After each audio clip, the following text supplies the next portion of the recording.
Bueno, Dios continúe bendiciéndole.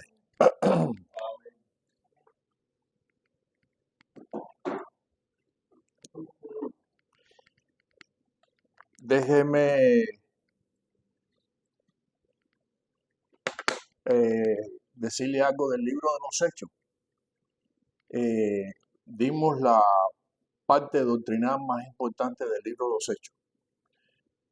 Ayer volví a sentarme a ver los últimos capítulos, a leerlos. Bueno, en realidad oírlo, yo lo pongo la Biblia hablada y es más cómodo. Y la edición de la persona que habla es perfecta y entonces me gusta oírlo. Es una maravilla. Yo lo recomiendo. Bueno, es que no hay nada en la palabra de Dios que tú no puedas decir, yo no te lo recomiendo. Pero el libro de los Hechos es tan cautivador porque tú vuelves a recordar la historia de la iglesia primitiva, los trabajos que pasaron los apóstoles, las golpizas que recibieron, los encarcelamientos que recibieron. Y entonces no puedo evitar que venga a mi memoria la teoría de la prosperidad. No tiene nada que ver con la iglesia. Absolutamente nada que ver con la iglesia, ni siquiera de sus orígenes. Tiene nada que ver. Como dice la escritura, es angosto. Angosto quiere decir que da trabajo pasar. Y estrecho el camino que lleva a la salvación. Y dice terriblemente que son pocos los que lo hallan. Y realmente yo les sugiero, vuelva a leer el libro de los Hechos. No sé, eso no aburre. Es una lectura que he hecho por décadas y no aburre el libro de los Hechos. Siempre te trae algo fresco, siempre te recuerda algo que ya olvidaste. Y es una maravilla. Hoy vamos a entrar en la Biblia del Nuevo Testamento. Así le dicen algunos teólogos. La Biblia del Nuevo Testamento se llama el libro de los Romanos. Yo recuerdo que en mis inicios, cuando había un profesor muy bueno en el seminario que ya está con el Señor, Alberto Díaz, ¿tú no lo conociste, Robert? No. Alberto Díaz era un profesor excelente de escatología. Fue uno de los albañiles que hizo el templo de Punta Brava. Alberto Díaz. La escatología es la que habla de las cosas que venideras. Él dijo, yo les recomiendo que memoricen muchos textos bíblicos, porque un día nos van a prohibir la Biblia, siempre decía. Casi que ha llegado al extremo, casi que hemos llegado a eso. En la administración anterior de este gobierno, hablar de la Biblia en una escuela era como casi que te llevaban preso. Y me dijo, pero si ustedes pudieran memorizar en su totalidad o la mayor parte del Nuevo Testamento, del libro de los Romanos, ahí usted va a encontrar todo lo que usted necesita como cristiano. Interesante, yo lo he leído muchas veces, he dado estudios acerca del libro romano. Es muy interesante el libro de los Romanos. Tiene un resumen de lo que en realidad nosotros debemos saber como cristianos. Entonces ahí estamos, todos los que lo tengan lo pueden abrir, solamente vamos a hablar del primer capítulo para que no se puedan, para que les sea fácil dominarlo. El libro de los Romanos, como le he dicho otras veces, la mayoría del Nuevo Testamento son cartas de diferentes apóstolos a diferentes iglesias. Son cartas. Esas cartas se consideraron que son inspiradas, que fueron inspiradas y lo son, que planteaban las diferentes dificultades que tenían las iglesias a las que fueron escritas. Dificultades que les voy a decir algo en mi experiencia personal. No han cambiado nada. Las mismas cosas que se presentaron en el Antiguo Testamento, en el inicio de la iglesia, como en el libro de los Hechos, no han cambiado en nada a los días de hoy. Por eso están vigentes. los mismos conflictos, por ejemplo, como les dije en el libro de los Hechos, que la mayor parte del tiempo estaban discutiendo si tenían que guardar la ley o no, está vigente. Y entonces lo que el apóstol escribió, el apóstol Pablo, le escribió a la iglesia que estaba en Roma, incipiente, es una maravilla de literatura y una maravilla de la palabra de Dios. Una maravilla, él lo tiene todo, todas las cosas planteadas, todas las circunstancias que le estaban afectando a la iglesia. Ahí está recogida en el libro de los Romanos. Muchos libros de la Biblia, hay un grupo bastante numeroso que no se sabe el autor o se sospecha que la hizo fulano o mengano. La mayoría de las cartas, todas las cartas paulinas, tienen un sello y una firma de él. Yo sé que aquí hay generaciones, tú sabes lo que es una carta. Tú le has escrito una carta alguna vez a alguien. Carta de papel. ¿Verdad? Porque él nació en Cuba, ¿verdad? ¿Tú sabes lo que es una carta escrita en papel y dirigida a alguien? Sí. Pero los muchachos que nacieron aquí posiblemente nunca hayan escrito una carta. Y verdad que en la escuela te enseñaban, porque se lo enseñaban a todos los muchachos, cómo se hace una carta, a quién se dirige, y al final, fraternalmente, o como usted quiere, te firmaba. Estas cartas empiezan a revés. Las cartas de Pablo en su época decían, yo soy fulano, este. Es interesante que hay gente, muchísima gente, digamos la generación que le dicen de ahora, de la nueva generación, la generación Z, qué sé yo, ¿cómo le dicen? ¿Así? No saben lo que es una carta. Lo único que conocen son textos del teléfono y mucho menos. Yo le pregunté a alguien, no me acuerdo dónde estábamos, y le dije, ¿tú sabes lo que es un telegrama? Para nuestra generación era tan normal un telegrama. Un telegrama es un texto corto en un teléfono. Algo rápido. Las cartas paulinas. Y esta es la carta del apóstol dirigida a la iglesia en Roma. ¿Alguien tiene ahí el 1? Que me ayude. Libro de Romanos capítulo 1 hasta el 7. Pablo, un siervo de Jesucristo, llamado a ser apóstol, apartado para el evangelio de Dios. Sí, hasta el 7. Que él había prometido antes por sus profetas en las santas escrituras, acerca de su Hijo, nuestro Señor Jesucristo, que era del linaje de David, según la carne, que fue declarado Hijo de Dios con poder, según el Espíritu de santidad, por la resurrección de entre los muertos, y por quien recibimos la gracia y el apostolado, para la obediencia a la fe en todas las naciones por amor de su nombre, de las cuales estáis también vosotros, llamados a ser de Jesucristo. A todos los que están en Roma, amados de Dios, llamados a ser santos, gracia y paz a vosotros. Amén. De Dios nuestro Padre y del Señor Jesús. Y del Señor. Amén. Amén. Esto es una presentación. ¿Por qué? Porque esta carta iba a una iglesia incipiente en Roma, como las otras, como Corinto, como la iglesia de Éfeso, y así, todas esas cartas iban. Entonces, por si acaso alguien no conociera, él se presenta de esta manera. Que él es Pablo, que él es siervo de Jesucristo y el propósito por la cual él está escribiendo. Eso, así casi comienzan casi todas las cartas de él.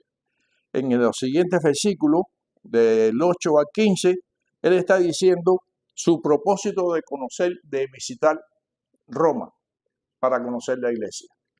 No tiene una gran trascendencia.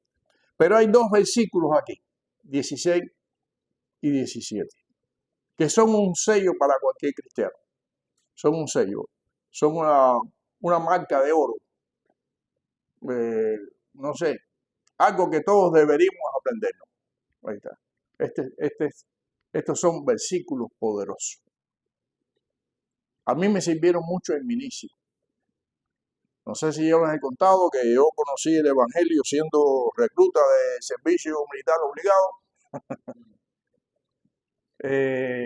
Para Agustín, en Cuba el ejército no es pago ni voluntario. No te pagan y no es voluntario. Entonces, tienes que ir o vas a la cárcel. Era mejor ir. Yo caí en esa categoría. Y siendo recluta, soldado del ejército, conocí el Evangelio de Dios. Y entonces los que hemos vivido en Cuba, ustedes saben la situación de la política y el rechazo del gobierno a la religión. Entonces, si eres soldado, estás a tiempo completo sirviendo al gobierno, un gobierno comunista, un gobierno que rechaza la creencia en Dios, y ya ustedes saben que eso es un conflicto. Entonces, yo caigo en esta categoría. Vamos a leer 16 y 17. A ver qué no tiene. Porque no me avergüenzo del Evangelio, porque es poder de Dios para salvación a todo aquel que cree, al judío primeramente y también al griego. Porque en el Evangelio la justicia de Dios se revela por fe y para fe, como está escrito, mas el justo por la fe vivirá. El apóstol Pablo no se avergonzaba del Evangelio. A pesar de, yo quisiera que ustedes leyeran todo lo que pasó el apóstol Pablo en el libro de los Hechos. Todo lo que pasó en su recorrido y en su visita a la iglesia. Las veces que fue preso, azotado, apedrado. Alguna vez le dieron tanto que lo sacaron por muerto. Y él no se avergonzaba del Evangelio de Jesucristo. Pero yo caí en esta categoría. Yo era soldado, iba a la iglesia escondido, con un plovito que me consiguieron ahí y la parte de abajo de militar, porque a mí me daba pena, escuche esto, a mí me daba pena que me vieran en la iglesia. Hasta que yo aprendí esto, ¿por qué me tengo que avergonzar de algo que me ha dado salvación? ¿Por qué tengo que sentir pena de ir a la iglesia? Porque aquí lo dice, esto es para salvación, primeramente a judío y después a griego. Esto es lo mejor que me ha pasado en mi vida. ¿Por qué entonces? ¿Por qué dirán o qué dirá la política o qué pensará el gobierno de mí? ¿Por qué yo me tengo que avergonzar de eso? Miren, le voy a decir una cosa, los gobiernos son transitorios, aunque algunos tránsitos son un poco extensos, pero son transitorios. Usted, ahora aquí tenemos un sistema, cualquiera, X, y usted está participando del Evangelio y ese sistema no acepta su creencia, pero ese sistema va a pasar y Dios va a permanecer. Amén. Los sistemas son, el hombre es transitorio, es como la flor del campo, dice la Escritura. Pero Dios es desde la eternidad y hasta la eternidad. Y de eso estaba muy consciente el apóstol Pablo. El hombre que perseguía a los cristianos se convirtió en perseguido porque él le dijo a la iglesia en Roma, a mí no me da vergüenza el Evangelio de Jesucristo. No me da. Esto es algo que nosotros tenemos que tenerlo muy en lo profundo, aprendérnoslo de memoria. ¿Por qué me tengo que avergonzar? De Dios que me dio la vida, de Dios que me tocó a través de Jesucristo la salvación. No tengo por qué avergonzar. Téngalo esto muy presente. Que se avergüencen aquellos que reniegan de Dios. Yo no tenía por qué hacer. Este es el tema, el versículo del capítulo 1 más poderoso.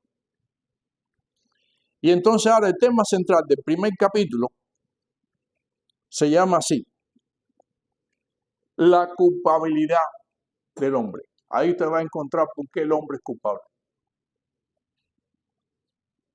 Esto, podemos dar cualquier clase de esto, pero nada más que usted lo lea, se va a dar cuenta por qué el hombre es culpable delante de Dios. Jesucristo se lo dijo al joven rico que quería seguir, porque me llamas bueno. Solo hay uno bueno. Nunca se crea bueno. Solo hay uno bueno. ¿Quién es el único bueno que existe? ¿Ah? No se crea usted bueno. Sí, hay uno solo bueno que se llama Dios, lo dijo Jesús. ¿Alguien que me lea el 18?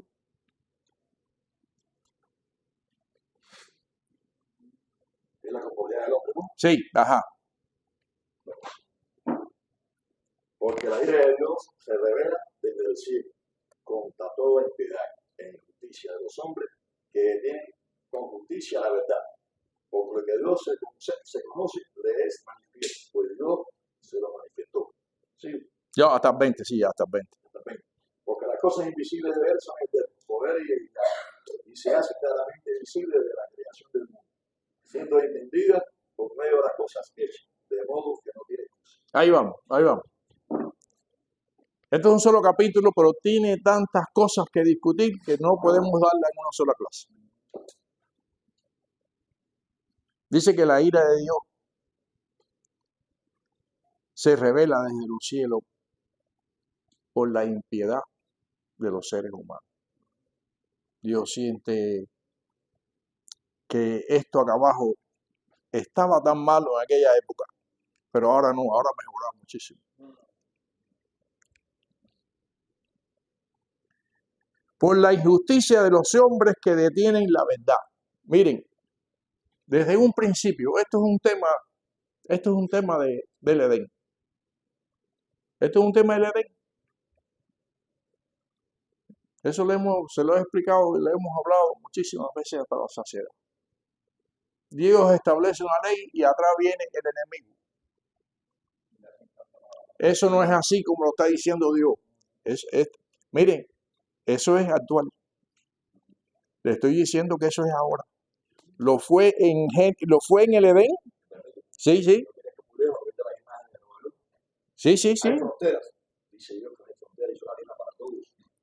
Sí, sí, sí, Y las sí. masacres, la forma que meter las fuerzas especiales de un ejército para reprimir a las personas que están reclamando que lo dejen por La mentira. La Escritura dice que Satanás es el padre de las mentiras. Él la inventó y él la sigue aplicando. Por eso dice que Dios está enojado porque el hombre está constantemente rechazando quién lo creó, diciendo mentira. No ha habido movimiento anti Dios, vamos a decirlo así.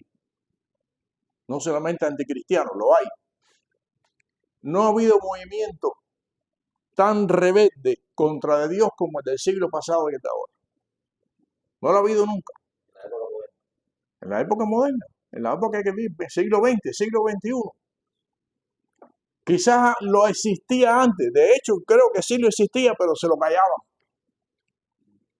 Porque en la época que Roma dominaba el mundo con la Iglesia Católica, si tú decías algo en contra de Dios, ¿qué cosa tú eras? Un hereje. ¿Y qué le hacían a los herejes en la época de la Inquisición? Dice Agustín, candela. ¿Eh? No, Pablo fue a cerrar. Lo pasaron por... Entonces sí es posible que esta actitud humana, sí es muy posible que en la antigüedad, la Edad Media o más para atrás, no querían aceptar, no querían reconocer que Dios existía. Es muy probable que ellos lo sintieran, pero no lo manifestaban. Dentro del pueblo de Israel, blasfemar contra Dios o decir algo que no le gustaba, pues, te podía costar la muerte. Pero entonces, ¿qué cambió aquí? Mire, ustedes sabían que las escuelas, vamos a centrarnos en el país que vivimos nosotros, ustedes sabían que las escuelas de los Estados Unidos estaban regidas como el rector principal. Le dicen a cualquier escuela ahora el principal es como el director, ¿no? ¿Es así? Ustedes sabían que los principales de las escuelas y las universidades tenían que ser pastores o obispos. No, le estoy hablando antes del año 50. el siglo pasado. Y que la asignatura número 1 era la Biblia. ¿Por qué la humanidad en menos de 100 años se ha podrido? Es la palabra que más se ajusta. Se ha podrido tanto. Porque los mismos hombres sacaron a Dios de las enseñanzas. Y cuando tú quitas a Dios, ¿qué dice la parábola de aquella mujer que barrió su casa y la dejó limpia y echó fuera todos los espíritus? ¿Qué dice? Después vienen 7 peores que el que estaba. Y entonces cuando tú estás en las escuelas educando, formando un niño, y tú le quitas a Dios de esa enseñanza, ¿quién va a venir a morar en ese niño? Hay una encuesta ahora en Facebook que le están preguntando a la ciudadanía del mundo si establecer obligatorio la lectura de la Biblia en la escuela de primaria. No sé si lo han leído ustedes. Sí, lo he visto. Ojalá lo hagan. Ojalá lo hagan. Entonces, ¿qué va a pasar? Mire, en el mundo no hay términos medios, hermano. Se lo he dicho otras veces. Me voy a tomar tiempo porque esto es tan importante. Y no voy a estar interesado en terminar hoy la clase. Nosotros vivimos en un mundo creado por Dios. Eso lo sabemos como cristianos. Y hay solamente 2 posturas descritas en el libro de Génesis, primer capítulo. La luz y las tinieblas. Cuando usted a alguien le diga, hay un término medio, eso es mentira, hermano. Si usted no quiere creer en Dios, usted está sirviendo al diablo. No hay otra, hermano. Está en tiniebla. Exacto. Exacto. Si usted no cree en Dios, usted vive en tiniebla, aunque usted se crea que es una persona buena. Y eso es lo que le ha pasado a este mundo en el cual vivimos ahora. Sacan a Dios de las personas, vienen los expertos y eso lo vamos a ver aquí, eso lo dice el apóstol Pablo. Eso lo dice el libro romano aquí en este capítulo. Y vienen los sabios y le dicen, Dios no existe. Entonces, cuando usted quiere vivir a la manera en que viven las tinieblas, es lo que estamos viendo hoy en día. Mire, yo ya como vemos 2 o 3 aquí, ya estoy en la categoría en que me da pena decirlo, de anciano. Agustín, ¿cómo? A ver, pero ya yo estoy en los esos grandes por ahí arriba. A ver, más joven. Tú naciste en Cuba. Ella nació también en Cuba, ¿no? ¿Tú? Sí, también. ¿Tú naciste en Cuba? Ok. ¿Tú escuchaste alguna vez decir que un hijo le corta el cuello a la madre con un cuchillo? Eso en la época de nosotros existía. En la época de ustedes, Agustín. No, pero había poca difusión con ellos en el mundo. Ahora nos dice está en China y en los 5 segundos o antes. No, hermano, el mundo se ha podrido en tan poco tiempo. Yo diría que en menos de 70 años. Se ha podrido que la familia, ahora los padres de familia, la última moda es matar a sus hijos. Yo quisiera entender por qué pasa eso, porque no lo puedo entender. Matan a sus hijos, matan a la mujer. Si la suegra está en la casa, se va del parque también y después se matan a ellos. Yo eso nunca lo vi. Yo he vivido allá casi 7 décadas. Nunca he visto eso. ¿Y no has visto ese caso ahora como hay defendiendo a ese muchacho? No, ni hablar de eso. Pero ese no es el tema, ni hablar de eso. Hermano, cuando usted le quita a Dios a las generaciones que después de los años 50, de 1950 para acá, le han ido comenzando a quitar con un movimiento anticultural anti-norteamericano que se llamaba la nueva cultura, los frikis, paz, amor y libertad, los movimientos anti la guerra. Cuando ese movimiento anti-norteamericano, los hippies, cuando ese movimiento anti-norteamericano comenzó en los 50, comenzó el cáncer de los Estados Unidos y del mundo. Antiguerra, diría. Y entonces empezaron a decir, ¿por qué me obligan a mí a estudiar la Biblia? ¿Por qué la Biblia tiene que estar en las escuelas? Y escuche qué movimiento, con qué nombre tan bonito. Movimiento Cultural de Libertad. Ellos estaban diciendo que a los seres humanos había que darle la libertad. Dios se la dio en Génesis, hermano. En la creación Dios le dio libre albedrío. Y ese movimiento anticultural norteamericano le decía y empezó a presión y a poner presión y a poner presión en el gobierno y los políticos que lo que les interesa es el voto. Creció tanto que había que apoyar a esa gente. Los derechos humanos. Qué nombre tan bonito. Y entonces los derechos humanos, en los derechos humanos usted no tiene derecho a llevarle la Biblia a las escuelas, porque eso debe ser una decisión de los niños. Los niños que no deciden si pueden comprar un arma de fuego o no, o si pueden tomar alcohol o no, pero sí deciden si quieren a Dios en las escuelas. Y sí pueden decidir con ese movimiento diabólico si se quieren cambiar de sexo o no, los niños. Eso es lo más terrible que le ha pasado a este país y al resto de la humanidad que conocemos hoy. Sí, hermano.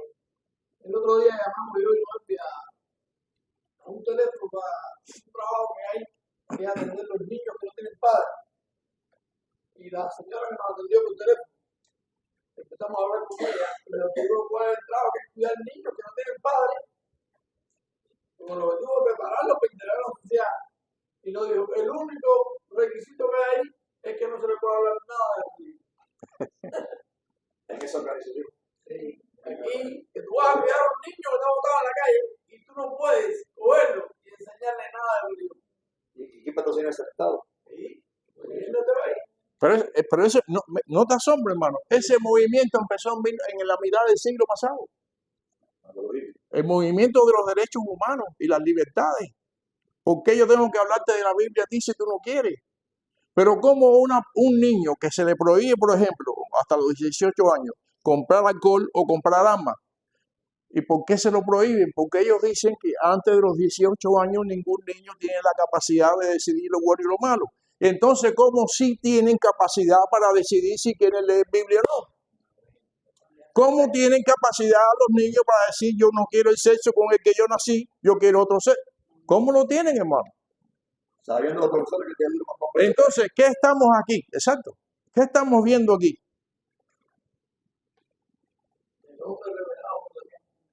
La revelación del hombre contra Dios, contra su creador. Esto viene, exactamente, esto no es de ahora ha cogido una fuerza que es totalmente oscura y diabólica. Exacto, oscura y diabólica. El gobierno de Barack Obama fue cuando se autorizó el matrimonio entre hombres, de personas del mismo sexo. Ese día casado, Ahí vamos. el día primero que el pasado, a las 8 de la mañana, 1.200 parejas. ¿Usted se acuerda de Ahí eso? vamos, claro, sí, claro. ¿Eh? Ahí vamos.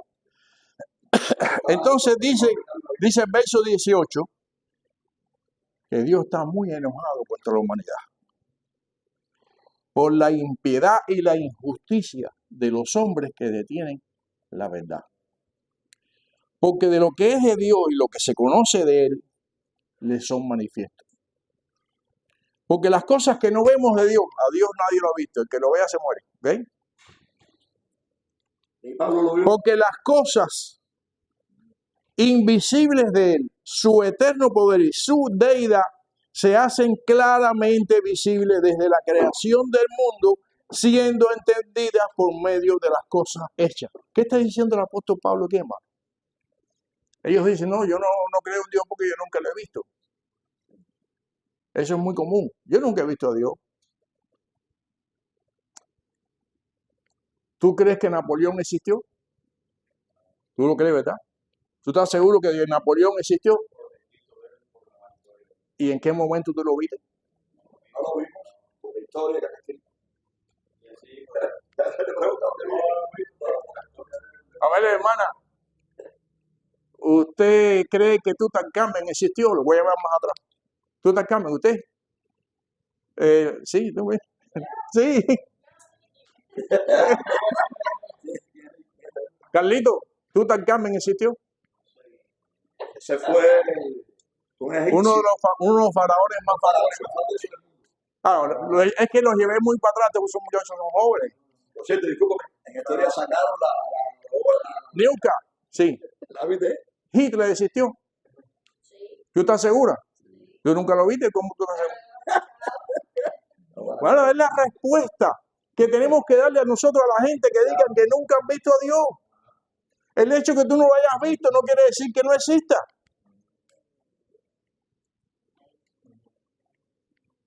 Porque dice el libro de los Romanos, se me está acabando el tiempo, pero me voy a coger 2 minutos. Dice el libro de los Romanos que las cosas que usted no ve de Dios, su eterno poder y su deidad, se hacen claramente visibles en la creación. Sí. Si usted ve, si usted analiza, busque documentales de National Geographic, la creación del mundo, aunque en esos documentales dicen que fue un producto de la evolución. Qué cosa tan estúpida. Hablar de evolución después que se descubrió el ADN. Eso es lo más estúpido que el ser humano ha tratado de inventar. Como lo dicen los versículos un poquito más adelante. Aquí lo dice más adelante. El verso 23.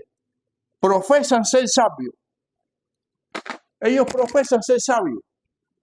Entonces dice que el mundo que nos rodea, que es lo que está defendiendo el apóstol Pablo, que habla, el mundo que nos rodea, habla de la maravilla de Dios y de la creación. Ellos dicen que fue producto de la evolución. Y eso ha sido tema por siglos. Después que un señor llamado Charles Darwin, inglés, que nunca lo pudieron meter en la universidad porque era hijo de gente muy rica, pero era un tarambán y un borracho. No, para nada, escúchame, lea la historia. Era un hombre borracho y mujeriego. Y para poderlo controlar un poco, sus padres lo montaron en una nave de las inglesas, del tiempo de la colonia, de las colonias inglesas, bajo la supervisión de un sacerdote que era naturalista. Y ese sacerdote le dijo a Darwin, tú vas a ir ahora por todas las colonias del mundo y me vas a hacer dibujitos de todos los animales y plantas que tú conoces. Esa fue la única universidad que pasó Darwin. Y esa teoría de evolución es la que el mundo cree hoy. Pero tan estúpida y tan absurda que ya después que se descubrió el ADN, la mata de plátano tiene un ADN que no la puede confundir con la de guayaba. Por cierto, tienen una mata de guayaba muy bonita delante. Y la mata de mango no tiene nada que ver con la caña de azúcar, por pruebas genéticas. Y el mono no tiene nada que ver con el hombre, ni la foca, aunque yo sé que hay gente por ahí que se parece más a la foca que a hombre. Se la pasa haciendo así. No tiene nada que ver, hermano. Se hace una prueba de ADN, claro, hay coincidencias genéticas, porque todos somos hechos por el mismo. Pero el ADN humano no tiene nada que ver con el león, ni con la foca, ni con el pescado, ni con la serpiente. Exactamente, pero eso es lo que creen la gente, porque ¿sabe por qué lo creen? Con tanta firmeza, porque quieren negar la existencia de Dios. La niegan, no importa, están ciegos. El versículo anterior del que le leí dice que ellos están, su mente, están en tinieblas. En tinieblas. Están en tinieblas, hermano. No lo quieren ver. Se dan cuenta que el ADN no tiene nada que ver con la evolución, pero no les importa. El problema es negar a Dios. Los mismos de la izquierda se dan cuenta que un niño no puede decidir si compra alcohol o compra un arma. Sin embargo, dicen que sí pueden decidir si quieren cambiarse el sexo, sin contar con los padres. No importa, hermano. No importa que a lo mejor en su interior saben que eso es falso. El problema aquí es no reconocer a Dios. Ese es el problema de la raza humana. El problema aquí es que empezaron a sacar a Dios de las escuelas y se lo sacaron del corazón a la gente. Y cuando a ti te quitan a Dios y tú no tienes temor, tú te conviertes literalmente en un demonio. Literalmente te conviertes en un demonio.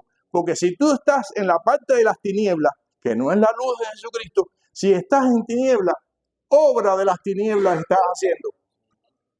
Si tú sacas a Dios de tu corazón y de tu casa y de tu familia, tinieblas vas a recibir en tu familia. Desastre vas a recibir en tu familia.